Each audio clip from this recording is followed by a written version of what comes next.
প্রথম বলেই এলবিডব্লিউ হতে পারতেন শাদাব খান, কিন্তু আম্পায়ারের কল্যাণে বেঁচে যান তিনি। বিতর্কিত সিদ্ধান্তের পর বড় পুঁজি পায় স্বাগতিক পাকিস্তান। জবাবে আরও একবার ব্যর্থ বাংলাদেশের ব্যাটিং লাইন আপ। এক লিটন বাদে সবাই ছিলেন আসা যাওয়ার মিছিলে। আরও এক সহজ পরাজয় টাইগারদের। আম্পায়ারের বিতর্কিত সিদ্ধান্তের পর বাংলাদেশের ম্যাচ হার নিয়ে বাকিটা জানবো রিপোর্টে। শুরুটা শেখ মাহাদির হাত ধরে তার দুর্দান্ত বোলিংয়ে আজ প্রথমেই বিপদে পড়ে পাকিস্তান। এরপর সেখানে এসে পুনরায় আঘাত হানেন শরীফুল ইসলাম।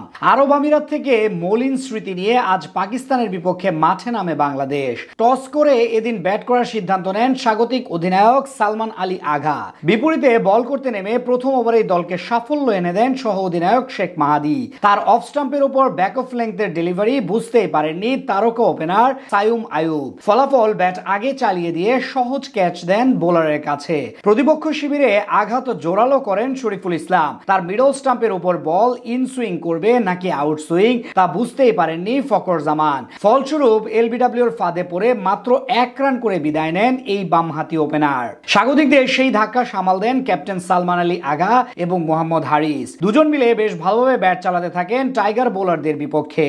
পাওয়ার প্লে শেষে 52 রান তুলে তারা। এরপর অবশ্য বেশিক্ষণ টিকতে পারেননি মোহাম্মদ হারিস। সপ্তম ওভারে প্রথম বল করতে এসে তার উইকেট তুলে নেন পেসার তানজিম হাসান সাকিব। তবে এক প্রান্ত আগলে রেখে আক্রমণাত্মক অ্যাপ্রোচে ব্যাট চালাতে থাকেন সালমান আলী। দশম ওভারে পরপর 3টি বাউন্ডারি হাঁকিয়ে হাফ সেঞ্চুরি পূরণ করেন তিনি। তাকে দারুণ সঙ্গ দিতে থাকেন হাসান নওয়াজ। দুই ব্যাটারের তাণ্ডবে কিছুটা ব্যাকফুটে চলে যায় বাংলাদেশ। সেখান থেকে 56 রান করা সালমানকে আউট করেন হাসান মাহমুদ। কিছুক্ষণ পর হাসান নওয়াজকে ফিরিয়ে স্বস্তি আনেন রিশাদ হোসেন। তবে শেষ দিকে আগ্রাসী হয়ে ওঠেন শাদাব খান। এই ব্যাটারের 25 বলে 48 রানের দ্রুতগতির ইনিংসে ভর করে 201 রান তুলে পাকিস্তান। জবাবে ব্যাট করতে নেমে শুরুতেই বিপদে পড়ে বাংলাদেশ।